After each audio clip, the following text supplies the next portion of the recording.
Hello everyone and welcome back to Thai Talk with Dan for our second story for today. Now this is titled A Success Story, at least thus far, but we will all be the judge of that.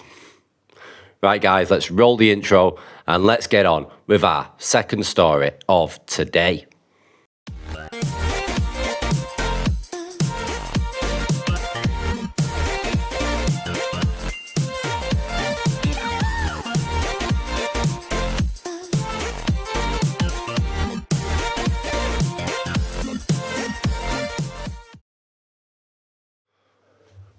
Right, welcome back guys, let's jump straight in. Okay, hi Dan, I've been watching your videos for some time, and although I don't subscribe to your channel as of yet, I've been impressed by much of the content, especially the commentary of you and your viewers relating to the difficulties of maintaining a successful relationship with a Thai woman, including the issues you've discussed about your own marriage. Based on your most recent video, I'm glad to hear that your relationship seems to be on the mend. Cheers.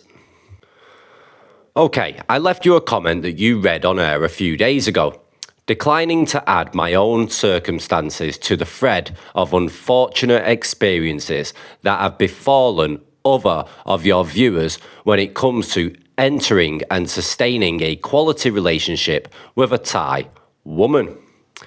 While I take no exception to most of the generalizations and stereotypes expressed, there can be a better, more conventional outcome if one has the patience and adaptability, as you so clearly advised, to genuinely embrace Asian cultural differences without surrendering the best of your own identity.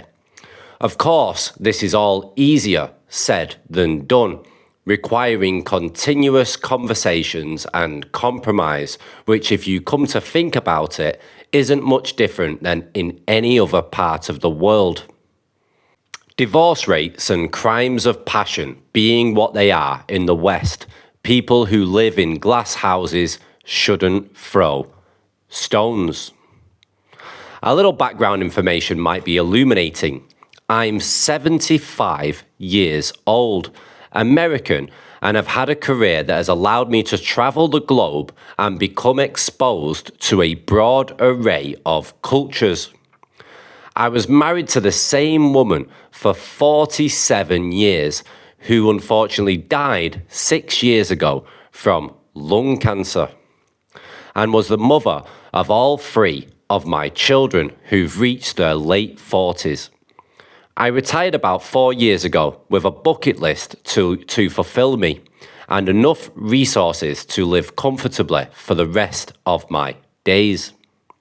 I like my own company, so being alone has never been a problem. However, I miss the companionship, spontaneity, and intimacy of a life partner who could drop everything at a moment's notice to try a new restaurant, get on a plane to Vegas, or wake up next to me. About the same time of my retirement, I met a beautiful young Thai woman through a mutual friend. Well-travelled herself for employment with Hilton, cruise lines and private yachts, she'd come a long way from her roots in rural Isan. Financial support for her family, compounded by COVID concerns, necessitated that she return to Thailand, where we were able to keep in touch through FaceTime. We grew to know one another long distance, but it would be a gross exaggeration to say we'd crossed any cultural divide. 2 years ago, in between crew contracts on another ship, she came to visit the same mutual friend, and a real but tumultuous courtship began.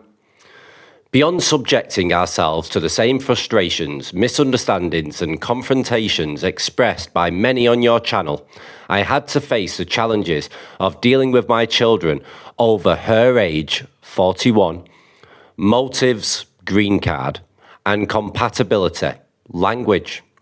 It was a struggle of epic proportion, But the battles today are more like skirmishes that every couple faces from time to time. The focus has shifted from annoying idiosyncrasies to the positive attributes and qualities that enrich each other's lives. We've been happily married for a year now, and my kids have come to accept her for the wonderful person that she is. So, some helpful hints, I hope. Because of my work, I became multilingual in varying degrees, fluent in some, merely polite in others. I'm proficient enough in Thai that my wife's girlfriends can't gossip behind my back. But at the very least, put some effort into learning a little of their language. Watch a few YouTube videos on Thai history and Buddhism to get a brief understanding of Thai mentality and tradition. Clearly and consistently state and reinforce your commitments to her so that she'll always know when you mean no. Become aware of the concept of saving face so you never have to wonder why she can't say, "I'm sorry." Whatever it is that's bothering her, find the presence and peace of mind to walk away from her silence.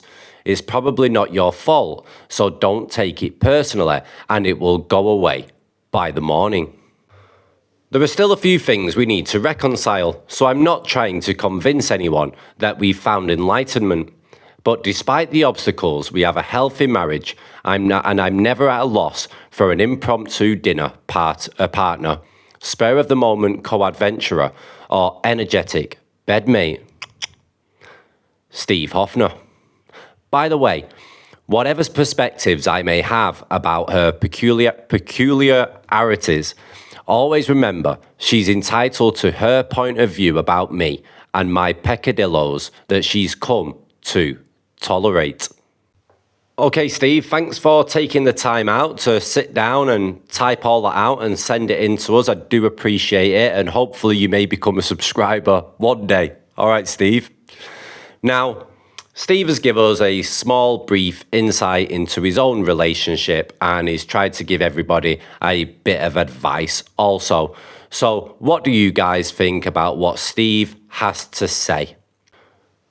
Now, if you've been watching my channel for quite a while, you'll have come to understand that there's a lot of people that are getting involved in relationships here with Thai women, and there's a hell of a lot of failures. And it's mainly due to men not fully understanding the woman, and a lot of women seeing that they can take that man for a ride. And not a good ride, guys, eh? A financial ride that doesn't benefit the guy. So we have to understand and appreciate that there's a lot of men out there that need some advice, because men are not going to stop hooking up with Thai women and getting into serious relationships. I know from reading a lot of the comments over the last few months, a lot of men advise other men to just simply stick to the 3-day rule, have a good time and walk away and move on to the next woman. Yeah, and don't get involved. But unfortunately, not everybody is like that. A lot of men want to get involved and get into a relationship, especially when they decide to move and retire here in Thailand. So the best that we can do is give them the best possible advice to make sure that they've got a better chance of having a better success rate with the Thai woman that they choose to be with. Okay guys, thanks for watching. This has been Thai Talk with Dan, and hopefully I'll move on to our third story and final story for today very soon. Ciao for now.